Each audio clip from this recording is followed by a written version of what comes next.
आज की कहानी है हस्बैंड और वाइफ की। राहुल उस समय 27 साल का था। उसने अपनी शिक्षा पूरी कर मुंबई के उपनगर शिवड़ी स्थित एक कॉल सेंटर से अपने करियर की शुरुआत की, जहां का ज्यादातर काम रात को ही होता था। अमेरिका के ग्राहकों का जब दिन होता तो भारत की रात, अतः दिनचर्या अब रातचर्या में बदल गई थी। राहुल एक खाते पीते परिवार का बेटा था। शहर के पॉश इलाके में उसका परिवार एक ऊंची इमारत में रहता था।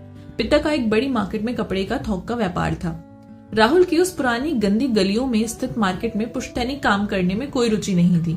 परिवार के मना करने पर भी आईटी क्षेत्र में नौकरी शुरू कर दी, जो रात को 9 बजे से सुबह 8 बजे तक की ड्यूटी के रूप में करनी पड़ती थी। खाना पीना सोना उठना सभी उल्टे हो गए थे।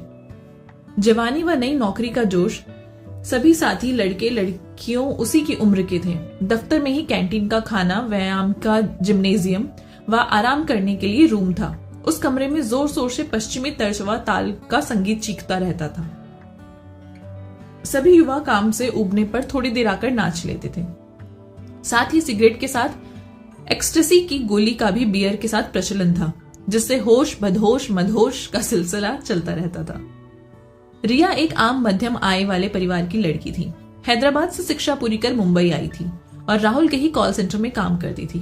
वह 3 अन्य सहेलियों के साथ एक छोटे से फ्लैट में रहती थी।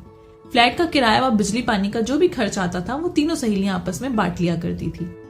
भोजन दोनों समय बाहर ही होता था, एक समय तो कंपनी की कैंटीन में और दिन में कहीं भी सुविधानुसार। रात को 2-3 बजे के बीच राहुल व रिया को डिनर बैरक व आराम का समय मिलता।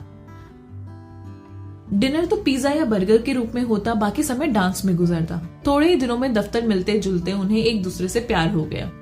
मित्रों के बीच उनके प्रेम की चर्चा आम होने लगी, तो साल भर बीतने पर दोनों का विवाह भी हो गया, जिसमें उनके कॉल सेंटर के अधिकांश सहकर्मी व स्टाफ आया था। विवाह उपनगर के एक हॉलिडे रिजॉर्ट में हुआ। उस दिन सभी वहां नशे में धुत होकर निकले थे। दूसरे साल राहुल ने कॉल सेंटर की नौकरी से इस्तीफा देकर अपने एक मित्र के छोटे से दफ्तर में एक मेज लगवाकर एक्सपोर्ट का काम शुरू किया। उन दिनों रेडीमेड कपड़ों की पश्चिमी देशों में काफी मांग थी, अतः नियमित ऑर्डर के मुताबिक वह कंटेनर से कोच्चि से माल भिजवाने लगा।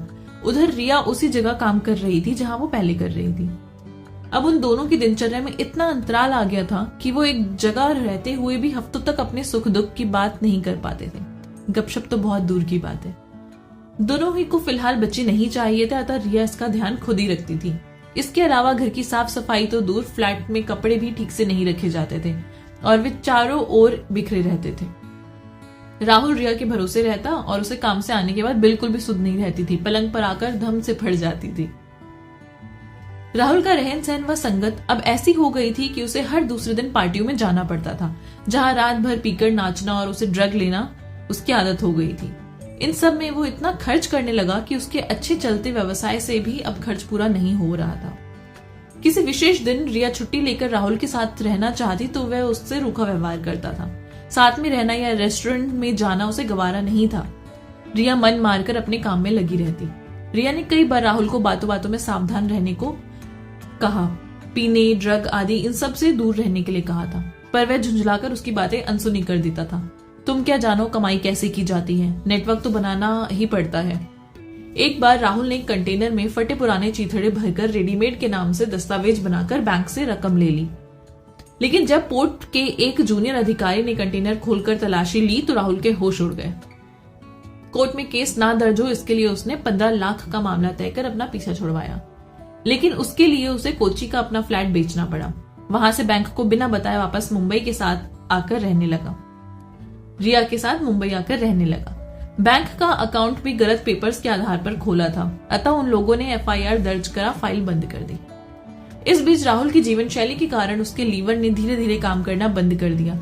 खाना पीना व किडनी के ठीक से ना चलने से डॉक्टरों ने उसे सलाह दी कि वो लीवर ट्रांसप्लांट के बिना कुछ नहीं हो सकता। इस बीच 4-6 महीने राहुल आयुर्वेदिक दवाओं के चक्कर में भी पड़ा, लेकिन कोई फायदा नहीं हुआ। ये देखकर आखिर उसे रिया से बात करनी पड़ी कि लीवर नया लगाकर पूरी प्रक्रिया में 3-4 महीने लगेंगे, 12-15 लाख का खर्च है, पर सबसे बड़ी दुविधा है नया लीवर मिलने की।